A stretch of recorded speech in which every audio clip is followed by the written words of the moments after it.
দেখো দেখো আমার হাতে কি মাছ, এই মাছটার নাম কি অবশ্যই তোমরা কমেন্টে বলো। এই যে দেখতে পাচ্ছ আমার হাতে একটা মাছ, এই মাছটা কিন্তু খুবই স্পেশাল একটা মাছ। আমি যতটুকু জানি মাছটা খুবই ভালো একটি মাছ এবং খুবই সুস্বাদু পানির একটি মাছ।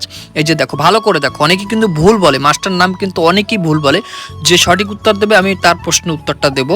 তো তোমরা ভালো করে দেখো এই মাছটার নাম কি। যে দেখতে পাচ্ছ মাছটা কিন্তু খুবই খুবই, আমি একটু ক্লু দিয়ে দিচ্ছি, মাছটা কিন্তু স্বাদু পানির মাছ এবং মাছটা কিন্তু বেশিটা বাঁচে না, বেশি ছানাছানি বা বেশি ধরাধরি করলে এই পুকুরে মানে যখন বর্ষায় পানিতে তলিয়ে গেছিলো তখন এই পুকুরে এসে মাছগুলো ঢুকছিল। একটা মাছ দেখতে পাচ্ছ।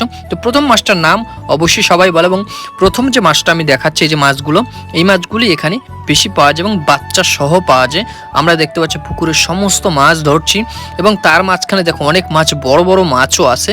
তো তোমরা অনেকে আমার ভিডিও দেখো, কেউ চ্যানেল সাবস্ক্রাইব করো না, এমনকি কেউ অবশ্যই ভিডিওটা শেয়ার করো না, এবং সবচেয়ে বড় কষ্ট লাগে এটাই যে ভিডিও দেখার পর ফলো দাও না, লাইক করো না, কমেন্ট করো না। সবার কাছে অনুরোধ তোমরা বেশি বেশি করে দেখো এবং কমেন্ট করো এবং শেয়ার করো। আমরা এরকম ভালো ভিডিও দেওয়ার চেষ্টা করব, শুধু যে মাছের ভিডিও তা না, আমরা অন্য ভিডিও দেওয়ারও চেষ্টা করব যেগুলো আমাদের মানুষ দেখে ভালো লাগে। তো তোমরা ভালো থাকো, সুস্থ থাকো, দেখা হবে নতুন কোনো ভিডিও নিয়ে। ততক্ষণ